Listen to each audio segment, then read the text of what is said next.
Praise the lord. దేవునికి స్తోత్రం కలుగును గాక. ప్రపంచ దేశాల్లోనూ 2 తెలుగు రాష్ట్రాల్లో ఉంటున్న ప్రజలకును ప్రేరేజర్ బ్లెస్సింగ్ అనే మా యూట్యూబ్ ఛానల్ నుండి నజరేయుడైన యేసుక్రీస్తు వారి అతి పరిశుద్ధ నామములో మీ అందరికీ నా వందనాలు తెలియజేస్తున్నాను. దేవుని పిల్లలారా, అందరూ బాగున్నారా? మంచిది. ఈ సమయంలో ఒక ఎంతో బాధాకరమైన సంగతి మీ ముందుకి తీసుకురావడానికి నేను ముందుకు వచ్చాను మీతో పంచుకోవాలని. ఎందుకంటే యేసుక్రీస్తు ప్రభుల వారి నామము ఎంత దారుణంగా అవమానపరచబడుతుందంటే క్రీస్తు వ్యతిరేకుల ద్వారా, అనేకమైన క్రైస్తవులంటి కట్టలేని వారి ద్వారా ఎంత హేళన చేయబడుతుందంటే ఎలాంటి చెత్త సాక్ష్యాలు వినటం వలన. ఒకసారి వినండి, మీరు విన్న తర్వాత మాట్లాడదాం. కరెంట్ బిల్తో నడిపించాడు. హల్లెలూయా.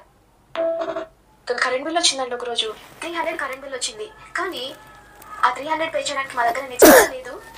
మా మమ్మీ ఏం చేశారంటే, అప్పుడే బాప్తిస్మం తీసుకున్నాము, కొత్తగా దేవుని తెలుసుకున్నాము, చాలా విశ్వాసంతో పట్టుదలతో ప్రార్థిస్తూ ఉండేవాళ్ళము.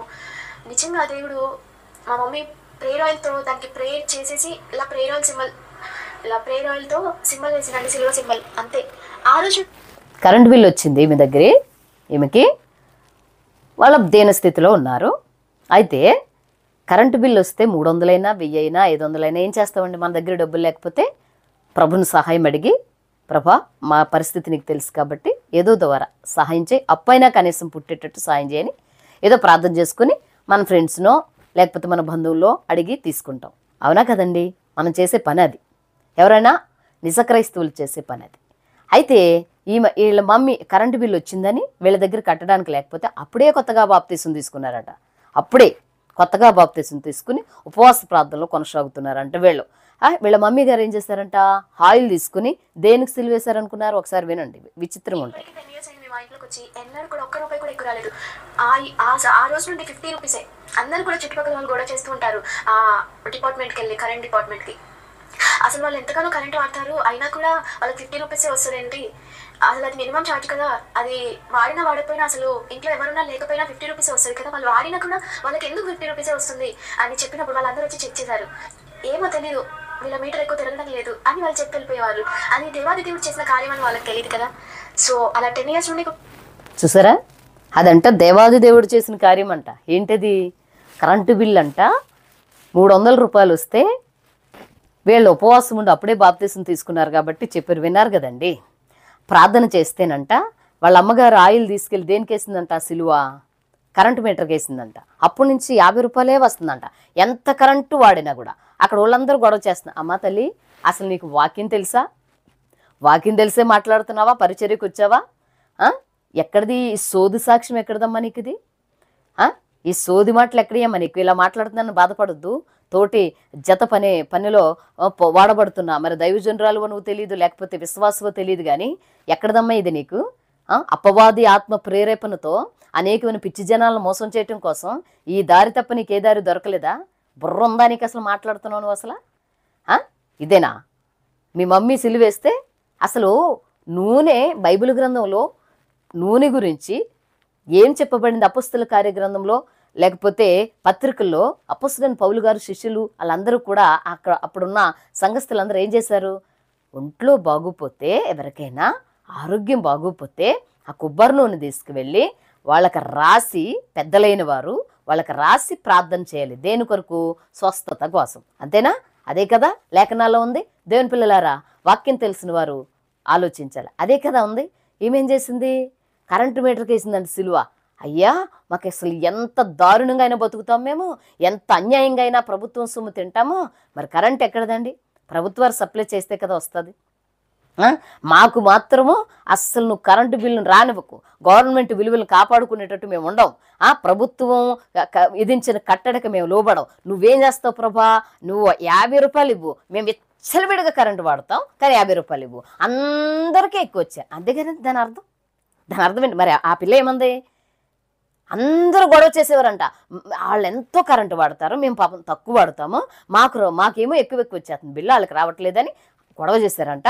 అప్పుడే కరెంట్ ఆఫీస్లో నుంచి వాళ్ళందరూ వచ్చి ఎంక్వైరీ చేస్తే వీళ్ళు మీటర్ తిరగట్లేదు అంటే తిరగకుండా చేసేసింది కొబ్బరి నూనె.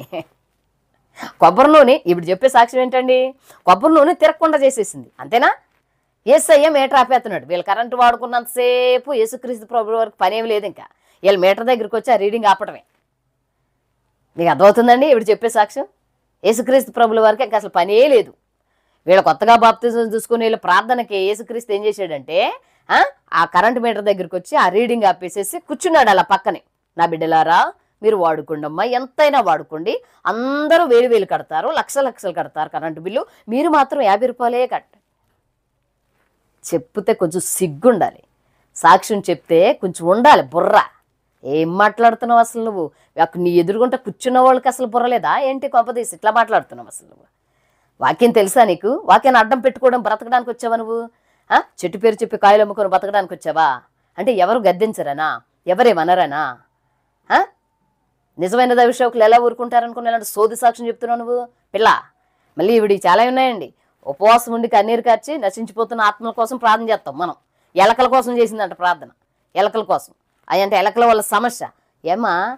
దేవుడిచ్చిన జ్ఞానం చొప్పున ఈ ప్రపంచంలో ఉంటున్న మనుషులకి కరెంటు బిల్లు ఎలా కట్టుకోవాలి, ఎలకలను ఎలా అరికట్టుకోవాలి, అంటే హాని చేసే ప్రతి జంతువుని కూడా ఎలా అరికట్టాలా, దానికి పరిక్రమాలు లేకపోతే వాటికి వసతులు కల్పించింది కదా ప్రభుత్వంలో ఉన్న జ్ఞానం కలిగిన వారందరూనే. ఏమై ఉపవాస ప్రార్థన ఎలకల కోసం, ఏసు రక్తం ఏమో కరెంటు మీటర్ల కోసం ఉపయోగించక.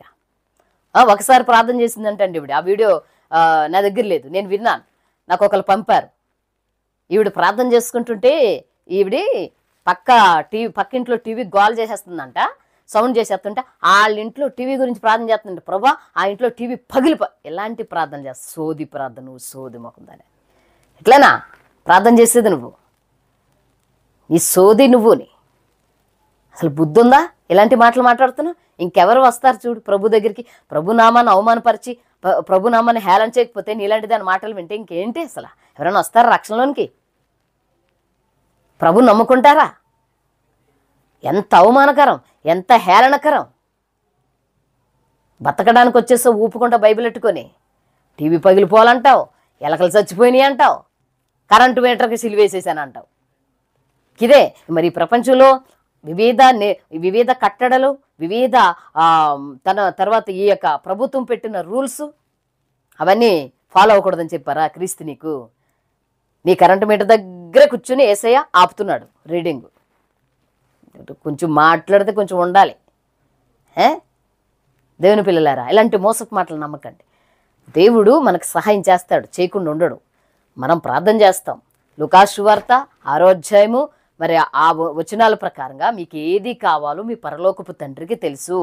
మీ నిత్యము ఈ లోకంలో బ్రతకడానికి మీకు ఏది కావాలో తెలుసు. కాబట్టి మొదట ఆయన నీతిని, ఆయన రాజ్యాన్ని వెతకండి అని వాక్యంలో చెప్తే, ఏమి చూడు యేసు రక్తాన్ని తీసుకెళ్లి కరెంటు మీటర్ కట్టేసిందంట.